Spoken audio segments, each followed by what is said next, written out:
All right, welcome back, guys. For those of you that didn't see, we had an episode last week, but we got kind of censored and weren't allowed to post it. So it's now up and going. It's just 1 week late. It's called now the episode that got lost before UFC Columbus. So now this will be the post UFC Columbus show where you'll actually see that pretty much everything we talked about came true. Hunter is unfortunately not able to join us today, but it is me and Sam. Sam, how are you doing? Pretty good. Yeah, I pretty much called that main event. Yeah, I mean, we all had him winning. I called it second round KO. Yeah, you did. I think the odds on that were pretty good. You would have won quite a bit of money. Now, other people that won quite a bit of money were the people that follow us on TikTok and on Instagram. I posted a TikTok, just not me dancing. I wasn't going to do that. Instead, I just put it about a minute long with my gambling picks, which I told you to take. Neil Magny, the big underdog, Kai Kara France, Alexa Grasso, and Curtis Blades. That came out to plus 950 if I'm not mistaken. So you guys could have put in $100, walked away with 1050 once you got that 100 back in your account. So would have been a pretty good winning. If you guys aren't following us already, make sure to go follow us on all social media. All right, let's get into UFC Columbus because there's no card this weekend. 1 week off for the UFC. Sam, what are your initial thoughts on the event as a whole before we even jump into a single fight? I thought it was pretty good. Especially for a UFC fight night. I thought there was only 1, 2, 3, 4, 5, 6, 7. There was 8 decisions throughout the card, but they were actually competitive fights. Like the Barberena Brown fight, they put on a show. That was an awesome fight. Same with Askarov Kai Kara France. That was honestly, all the decisions were pretty good. I mean, the one that you can say on the main card that kind of was a little bit of a letdown was the Diakise versus Borshev. Now that was the first fight though, too, right? Yeah, that was the first fight on the main card, and going into it, they were talking about how it's a Russian kickboxer versus Diakise, who is known for more for his stand-up, but he got down and dirty and out wrestled him. Yeah. So, I mean, as a whole, this event was awesome. And that's what I said it was going to be. I know Hunter was a little hesitant on that until we started kind of going through the card and it was kind of underrated. However, I think the bigger part of this thing is the fact that this was in person and not at the Apex, something I had said last week. When you are not at the Apex, you get that crowd noise behind you. These fighters fight just slightly harder. The fights get a little bit better because they hear the crowd noise. They want to put on a show. They know that on top of the people watching through their TV, they're performing in front of a packed arena, no matter where they go. So UFC, I hope you guys understand it's time to leave the Apex and leave it to the tough fights and Dana White Contender Series. I know you guys want to continue to use it. I think it should be used sparingly. Maybe for fights that they just really need to control it and make sure that nothing bad happens, or it's used as like a replacement last second thing. I know we'll get a couple fights here in the coming weeks at the Apex, and I'm okay with that. But moving forward, as soon as June, July come, we don't have locations on these fights yet. They got to be outside the Apex. Yeah, so London was the first one outside the Apex for a fight night, and then this was the first one in the US, and the crowd was amazing at both of them. Yeah, and you're selling out nationwide arena. You haven't even hit the United Center. You haven't gone to what is it, Forum in Milwaukee? The Pfizer Forum. Pfizer, yeah. I keep thinking it's Pfizer, like the vaccine. It's Pfizer. Yeah. You haven't gone to the arena that the Miami Heat play, because I can't remember the name of that one, but you haven't gone to Miami. You haven't gone to Dallas. You've gone to Houston a few times. You haven't gone to a bunch of these big cities, Colorado, Denver. You could easily put on a huge event in Honolulu. Do it at the University of Hawaii basketball arena. Like you would do huge numbers in Hawaii. I think every person on the island would be trying to get that seat. I So mean, they sold out the O2. you could even have a pay-per-view in Hawaii if you just headline it with Max Holloway. I don't think there's any question. I think Tuivasa. I think that'd be a big Australian card too. Yeah, definitely.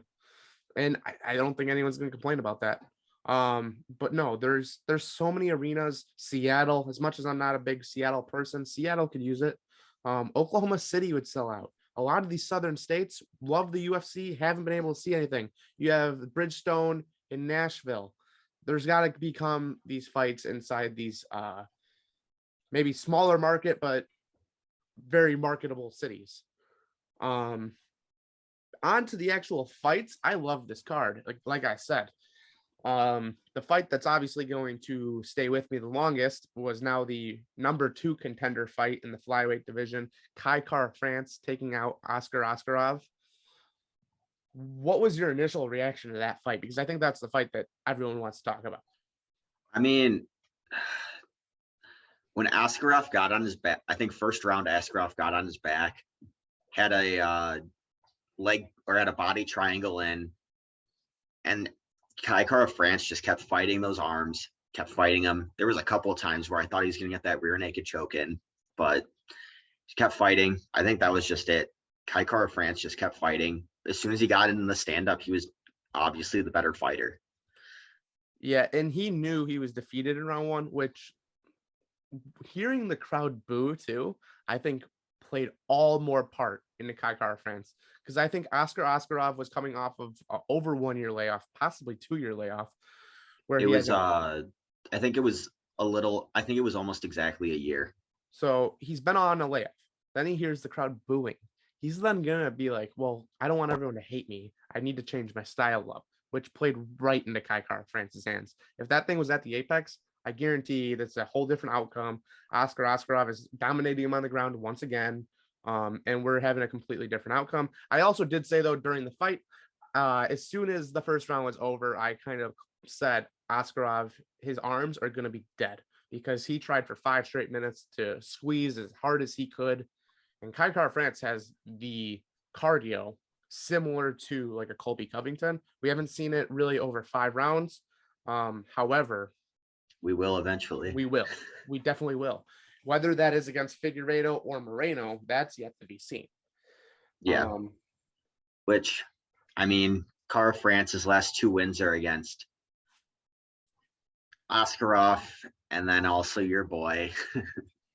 Not my boy, more Hunter's boy. But it was pretty shocking. Cody Garbrandt. Makes you almost wonder, is Cody Garbrandt actually that bad? Because Kai Kara-France did that to Oskarov, who is still at the top of the game. So maybe Cody Garbrandt was just in over his head for that to be his flyweight debut. Yeah, who knows? So brings up a great question. We know what Kai Kara-France's next fight should be. I don't think either of us are going to debate that one. What's next for Oskarov? I mean, I feel like he takes a little bit of a step back because this is his first loss in the UFC. I'm just going to pull up the rankings right now. That's what I'm doing as well. I believe he only fell to 3rd. I think he only fell 1 spot, if I'm not mistaken. But yeah, he fell to 3rd, and pretty much everyone else just moved down 1 spot, except for Brandon Royval, who must have been in a tie somewhere. And then is Kara-France? I have it on ESPN just because of the results. Yeah, so Kara-France is number 2. Number behind 2. Moreno. Okay. Because, yeah, ESPN has Askarov ahead of Kai Kara-France in their rankings. Yeah, ESPN's rankings are made by one dude who's a joke. Yeah. So when you win, you take that spot. That's just how the UFC does it, and I love that that's how the UFC does it. Yep. It makes perfect sense to me. For Oskarov, I don't know who you fight next. Maybe Pantoja, maybe Brandon Royval. I don't see Alex Perez making that jump. Everyone else is kind of too low. Nick Lau looked really good on the prelims. Matt Schnell, maybe. That's pretty much your only options. Yeah, probably that Royval fight. Royval makes sense. He's coming off a win over Bontarine. He's very young. he was on a tear until he met with Brandon Moreno, which ended up being a number one contender fight. None of us knew that that was what the case was going to be, but Brandon Moreno fought for the belt literally the next month on the next pay-per-view. So I think Brandon Royval makes a lot of sense. I think that that's two guys that you can easily market. And I know the UFC doesn't make many flyweight fights the main event of even a fight night. I think that's one you could do. Which, I mean, I understand people want to see the heavyweights duke it out, but except for really this last one, the heavyweights have kind of been a little boring to start 2022. Well, hey, we had two great ones in a row now, so maybe that myth has kind of gone to the wayside. Because you got But it was also two finishes kind of early. Yeah, Blades Dawkins. It was pretty good. I mean, Blades dominated it. Aspinall dominated Volkov. Volkov. Yeah. So yeah, so it's been about 50-50, like the Thiago Santos fight versus Ankalaev, kind of a snooze fest. Same with the Nagano Cyril Gane. Yeah. I'm trying to see what other big movement there was. Obviously, we were going to have movement in the flyweight division for women. Alexa Grasso goes up 4 spots. Joanne Wood goes down 3 spots to number 10. Alexa Grasso number at 5 now. You also had Manon Fiorot. I know it's a French name. I don't know how to pronounce it. Not very good at French. That's why I failed that class. But she went up 6 spots to number 7. And which doesn't make much sense because she beat Maya. And Maya's still ranked ahead of her. I think it was just too much of. Yeah, I mean, I guess it's only 1 spot. Why didn't you just move her up 7 spots and move Maya you move down her up 3? to 6 and then move Maya down to, or Vero up to 6 and then Maya down to 7, but whatever. Yeah, I mean, does it really matter at the end of the day? Probably not. 6 and 7. It's not like you're 1 or 2. We'll see what goes on there. That fight, I liked it. I did not expect for Grasso to get a finish, especially so quickly. But she proved that she's another one contender for pretty much the number 1 contender spot, because I don't see any of these people outside of Casey O'Neill, which I've said, defeating Valentina Shevchenko. Yeah. So, which, I mean, it's good. I also didn't say that I thought Casey O'Neill would win right now. I do need to clarify that, because people think that I think that Casey O'Neill should just get a title shot, and that's nuts. She'd lose in a second. I'm saying 3 years down the road when Valentina's got a little bit more age in her and Casey O'Neill has a little bit more experience in her. So it also is good for Grasso, I think, for the UFC. She is a Mexican fighter, and you book her down south, like Southwest region. You saw with the Moreno. Hey, a Mexico card is making more and more sense by the day. You put that thing in Cabo or Cancun, somewhere where the Americans will feel safe. Whew, man, that thing is going to do big numbers. You're going to have a lot of crazy Mexican fans going nuts. I don't even know what the arenas look like. You might sell out a soccer stadium with Brandon Moreno. Moreno and Grasso, honestly, right now. And I don't know if you knew this. Grasso is one of the commentators for ESPN Spanish. I did not. So she's also pretty well known for being a female fighter, especially in that community. So I think it makes all sense. I mean, I'm not saying she's a Daniel Cormier of Mexico, but she's got a voice that people will recognize, and people probably love her. So yeah, I would like to see it. And then the other fight I kind of want to mention on the main card is the Brown versus Barberena. Fight of the night. One of the best fights of the year so far. Yeah, I mean, the crowd was getting behind Brown so much. I think Barberena just fed off of it. He wanted to be the villain during the fight. I mean, even in that post-fight interview, he brought it up. He's like, I know I'm not that bad of a guy. I think he wanted to be the little bit of the play the villain, play the spoiler for Brown in Cincinnati, right? Columbus. Columbus. Yeah, in Columbus. Oh, God. The only thing, I mean, he did exactly what he was supposed to do. Like, The UFC loves when the hometown kid gets a win. It loves it even more when the out of towner takes on that villain role and just lights up the arena afterwards, because those are the moments you need. No one remembers the hometown hero story, very rarely. What we remember is Conor McGregor speaking to the Brazilians. We remember Colby Covington calling Brazil a dump. We remember all these events. Really, I'm going to say Conor McGregor is an American because Americans loved him. Khabib telling the fans of America to bring me your chicken. They loved it. Like, there's no way that the UFC doesn't love when the out of towner takes on that villain role and just squashes it into the city, because guess what they can do then? They can come back to that city, and now that out of towner is going to come too, with many fans hating on him already. There's going to be hype behind every fight.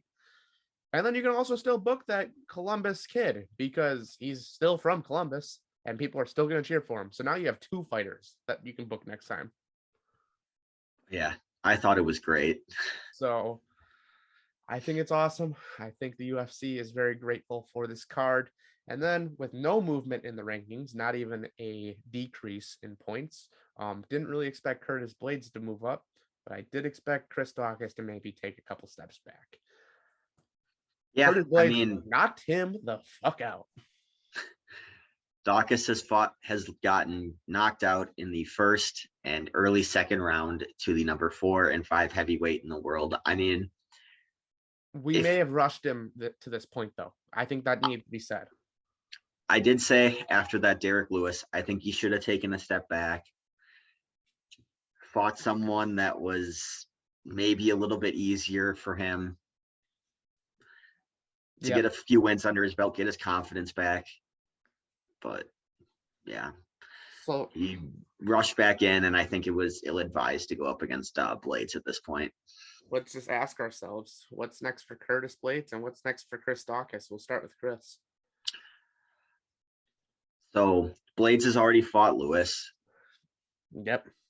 Tuivasa Miocic is going to be that number one, or that's going to be a fight, or that's going to happen. Who knows if it's going to be for the interim belt or the number one contenders spot.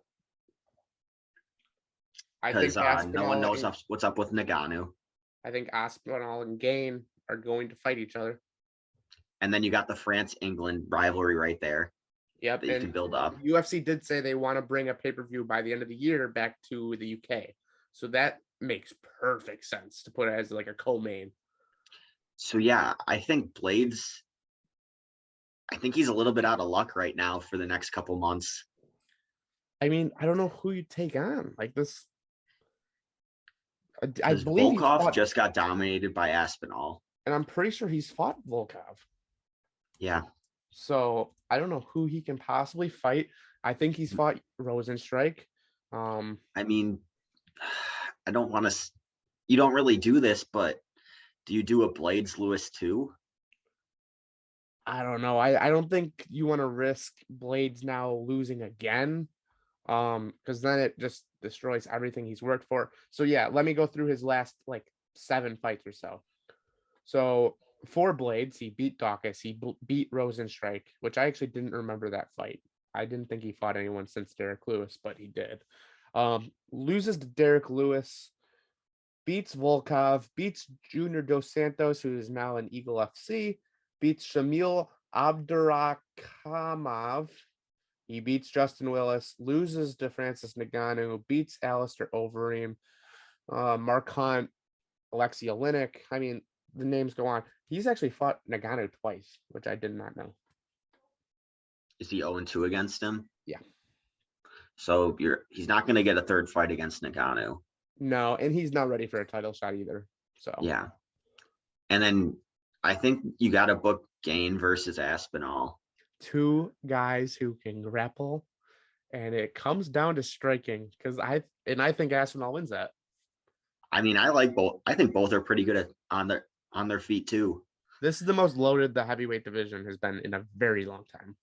Yeah, I think Curtis Blades is kind of out of luck for the next couple months. The only person that might make sense if he wants a tune-up fight and wants to see how he can fare inside the heavyweight division, his name rhymes with Bones, and that's his nickname, John Jones. You don't think he'd want a title fight right away? I do think that's what he wants. Is that what he gets? You think he's I going to don't get a tune-up? But are they going to feed Curtis Blades to John Jones? I don't know, because if Blades wins that fight, he's getting a title shot. Yeah. I mean, no one beats John Jones without him disqualifying himself. So, and if you're John Jones, you just beat the number 4 guy in the division. And we don't really, I mean, we do have a champ right now. It's definitely Ngannou. Ngannou is probably the number 1 fighter in the entire world.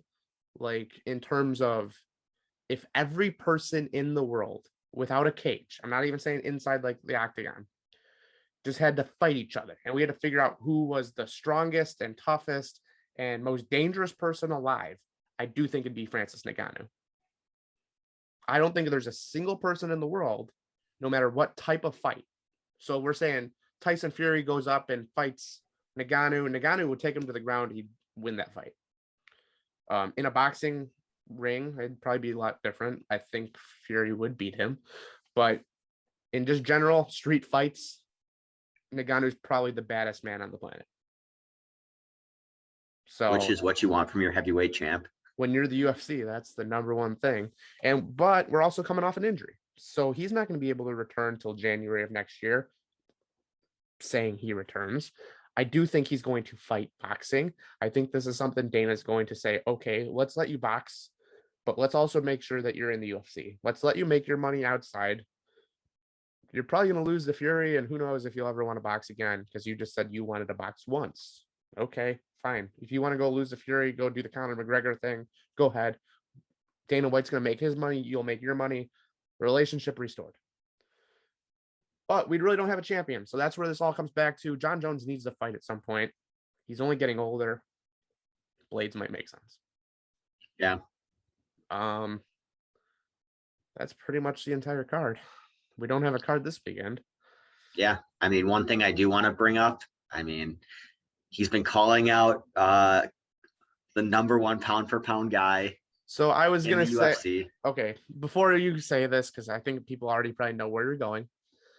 I was going to say, like, let's start addressing some of the fight rumors and what's going on. We'll start with this one. Just continue. So I don't know if it was an Instagram like post or what, but Conor McGregor is calling out Kamaru Usman, saying he's not dangerous at all. He doesn't have submissions. He doesn't have the knockout power. And he thinks that he would be a 3-division champ at this point. All right. Well, so here is what I will say. He is kind of right in the sense that if he's going to be a 3-division champ, I do think Usman is the toughest win, or is the easiest win, I should say, because he obviously is not getting down to 135. That's impossible. 170. If it was Colby Covington, Colby would take him down, submissions there. This would be a replay pretty much of how Khabib dominated Conor. Khamzat, say he were to win, there's 0 chance. Khamzat would absolutely just play with Conor. The knockout power is a question. Obviously, we saw what he did to Masvidal, but Masvidal is also known for leaving his hands down. We saw Colby Covington take advantage of it, UFC 272. What Usman did to Burns. Usman did it to Burns, but Burns is also another guy who doesn't strike. Like, he's very much a grappler. Conor's very good at striking. There's no question about that. Now, is he wrong about the whole wrestling and grappling thing? Maybe. I think Usman likes to drag guys into decisions, and he does that quite often. But he would out wrestle Conor in all aspects. So if this fight was all Usman wanted to do was just grind this thing to a decision, and he just wants to get the win, then sure, then he's gonna win. But if Kamaru Usman wants to play this game with Conor, because sometimes I do question Usman's decision making, where he wants to be the stud, and now he's gonna get it all from Khabib talking in his ear, hey, you need to knock out this chicken. He might get stuck in a stand-up battle with a guy who went 9 rounds with Floyd Mayweather. I don't think that plays too well for him. It all comes back to what is Usman's mindset going into this thing. He's your best chance. I don't know. I think Usman, I've seen in his last couple of fights, he has that knockout power. I mean, granted, like you said, Masvidal leaves his hands down. But Colby had him rocked a few times in the 2 fights that he's fought. And Colby's not a striker, as we really see. Now, he can strike, but we make jokes about pillow hands. Like, he doesn't have that power that's going to put you out to sleep in one punch. And he's had him wobbled. Conor can put you out with one punch. I do think there's a chance. I don't think it's a very good one, but I do think that's the best chance. But then Conor's chin also has to hold up. That's the question. And part of that all comes back to, can Conor stay sober? And also at the other end of this, is 170 a better division? Because once you start losing all this weight and you start like cutting as much as you are, your chin gets weaker, just because you don't really have that muscle anymore. You're kind of just getting to a lean stage. 170 might give him a better chin. Yeah, maybe. Now he's not going to be weighing 192 the night of the fight like Usman does. So we'll see what happens. I mean, granted, Colby was weighing? I think he says he's walking around at 177. So, and that's, yeah. So they do weigh you before you step into the octagon, because I think the UFC likes to gauge that stuff to see what you weigh night of. And he did weigh 177 the night of the Usman fight. So only 7 pounds gained, and that's pretty much what he drops pretty much every day.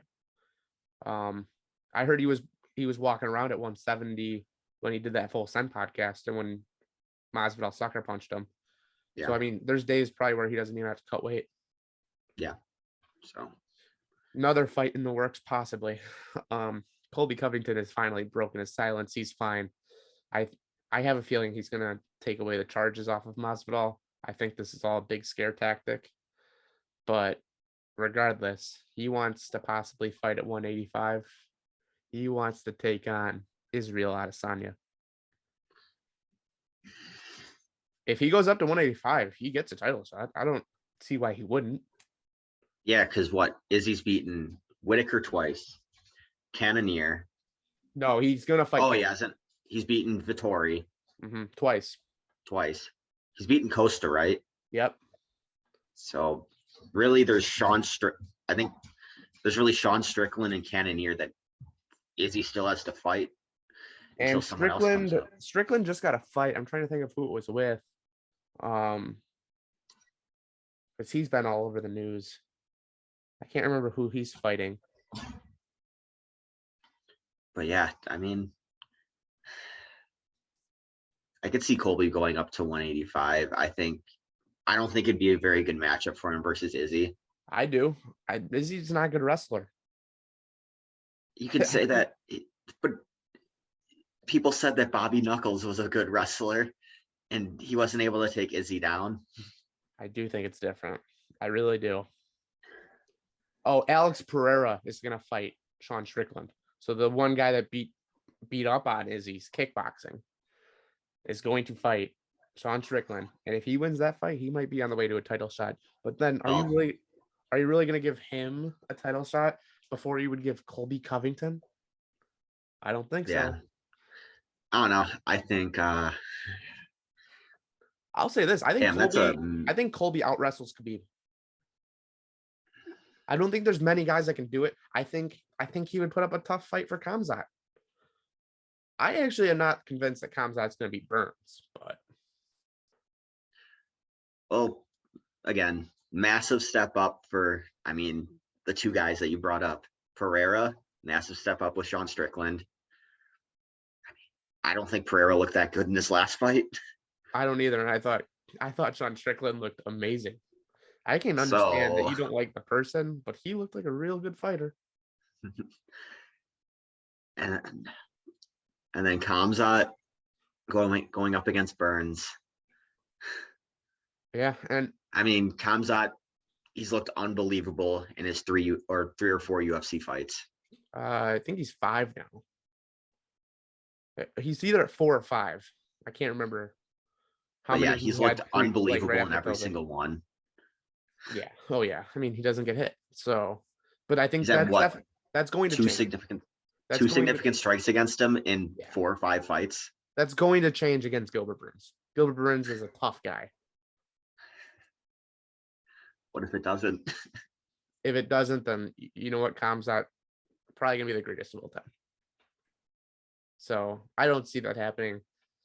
I'm not convinced Kamzat's going to win this fight. I'm also not convinced that Gilbert Burns can hold off the hype, but we'll see.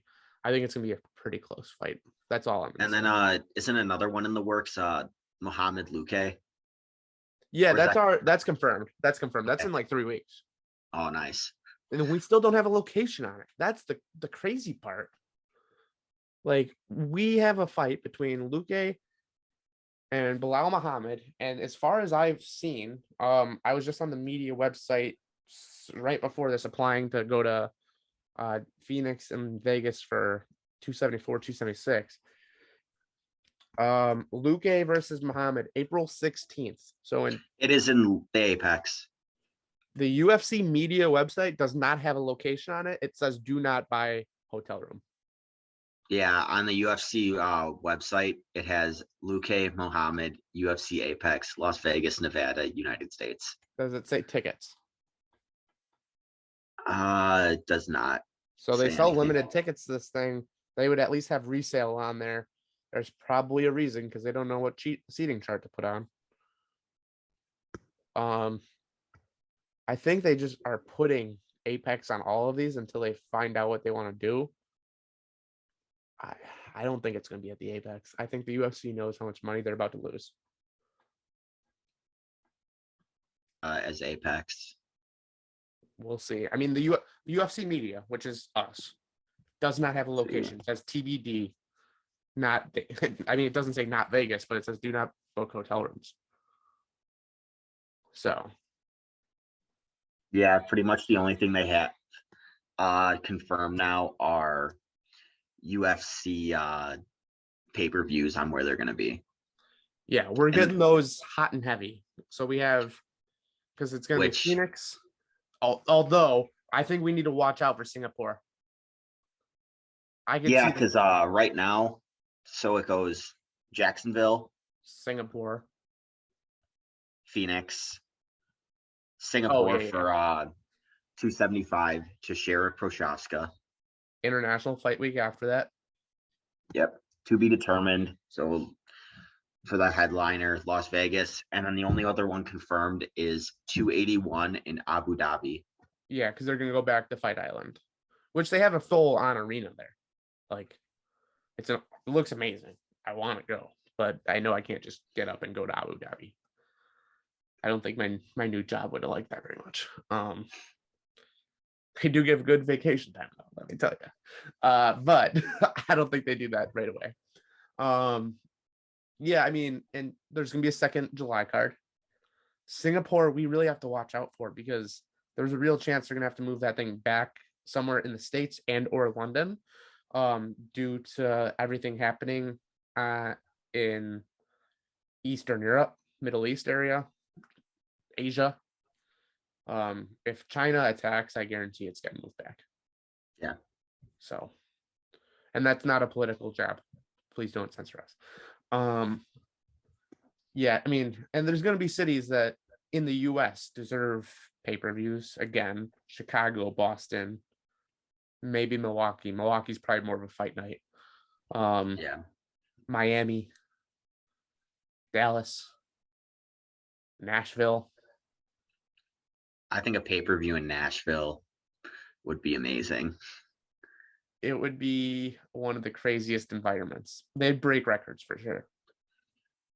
I mean, another city that could maybe do it, New Orleans, especially if you have Poirier headline that. See, I think that's a fight night.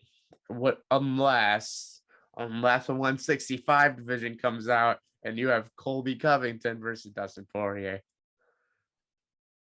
But another fight night that's gonna have to happen is Arkansas, Little Rock, stand up Bryce for Mitchell. your boy.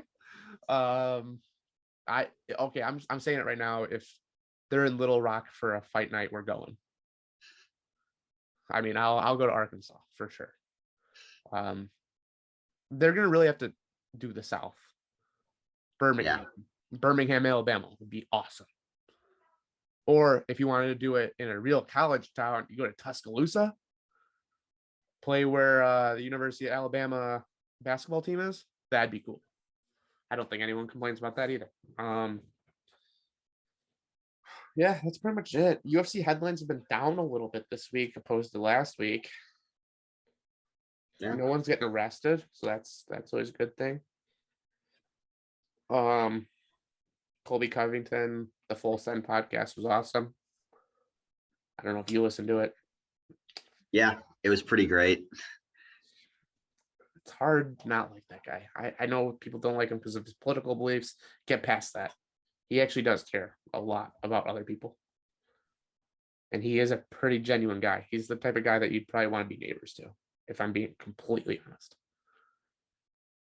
But yeah, I think he did some good for himself on the Full Send podcast. And then also anyone that's bringing up the Masvidal, how Colby's a bitch for pressing charges on Masvidal, which have now been dropped, and how Chris Rock did not do that to Will Smith. So that was the other thing I kept thinking. I was like, there was one more thing. Fight news outside of the fight game. Chris Rock and Will Smith. Smith, loser. Well, I mean, I'm 100% guaranteeing that was staged. It got people talking about the Oscars because honestly, no one cares about them anymore. I don't think they can't. Staged. The last couple of years, they couldn't even draw over 8 million people watching them. I don't think it was staged. Did you hear what happened after the event? No. I guess Will Smith broke into the dressing room of all the producers and everyone else and just started screaming at them. They had to get the police involved to escort him out. They're thinking about taking away his award. They're thinking about banning him from all these award shows forever, as well as Jada Pinkett. So I don't think it was staged. I think that he's going through some real tough stuff. I think that his wife is maybe a psychopath. Who? Well, I mean, did I think that maybe 4 years ago? I also thought that, yeah. So I don't think much changed there. I don't think alopecia was the thing that put her over the edge. I mean, I don't know. There's Chris Rock had a show right after it, and then that thing sold out immediately. Yeah, he's playing in Chicago in November, and ticket prices went up from $45, not resale, so just normal tickets, to over $105 resale for the worst seats. I was a little upset because I was looking at tickets before this all happened. So, and then also Will Smith slapping you compared to Jorge Masvidal sucker punching you. Yeah, there's a total difference. Will Smith slapped him and isn't a UFC fighter that knows how to throw a punch and where it knows where in the head, where in the head to aim. The other part of it is also the other reason I don't think it's staged, because is that Fresh Prince of Bel-Air reboot was made. There's gonna be a lot of people boycotting it just because Will Smith's name's on it. I guarantee it'll draw a couple eyes, but you're gonna have every single person who's a fan of Chris Rock, a fan of Adam Sandler, a fan of Kevin James, a fan of Rob Schneider, a fan of David Spade. They're all probably gonna boycott the show now. Yeah. Granted, those people. I don't know. I just didn't like people saying how people are like, Colby's a bitch for pressing charges. Yeah. And then Chris Rock is not. I know. I agree. For once, I actually agree with Stephen A. Smith on that, because Stephen A. was saying that it was a joke that this even happened. He said it really tarnished the entire legacy of Will Smith. Yeah. Which Will Smith was one of the most well-respected actors up until 4 days ago. So, yeah, that's pretty much everything for me. Yeah, but that's everything for me. Cool. If you guys are gambling, gamble responsibly. We're not responsible for your winnings or losings. Go over to the Swaps Discord. March Madness is almost over. I can guarantee they're going to do it again next year. However, always follow along because they're always raffling off new NFTs, new cryptocurrencies, stuff that who knows what it'll be worth tomorrow, the next day, 10 years from now. We don't know. But if you're getting it for free, why would you not do it? And then also, if you guys are looking for a place to stay in Vegas, MGM Resorts are your place to go. With all the mobile gambling now becoming legal in more and more states across the country, BetMGM is your place to have your Vegas getaway away from home, away from Vegas. Yeah, I mean, plenty of locations. I know the NFL draft is going to be in Detroit in 2024. Guess who has a resort there? MGM Resorts. So we'll probably be staying there. We'll probably be at the 2024 draft because MGM has been great to me. It's going to be great to you. And I think that's just about it. Oh, also shout out Hollerhead. Hollerhead, drink responsibly. Not intended for use for people under the age of 21. Banana flavored whiskey owned by your very own favorite president inside the United States, Dana White. If he's not your favorite president, then I don't even know why you listen to this show. So we'll see you guys next week. Hunter should be back. We might have a new day with Wednesdays, possibly. We'll see what goes on. We'll see what time everyone can get off work. Also, go to the First and Goal podcast. If you guys like NFL news, we also had a lost episode there because we weren't able to post it. Sam, take us away. Yeah, well, see you next week. And yeah, 273 should be a great event. Can't wait to talk about it.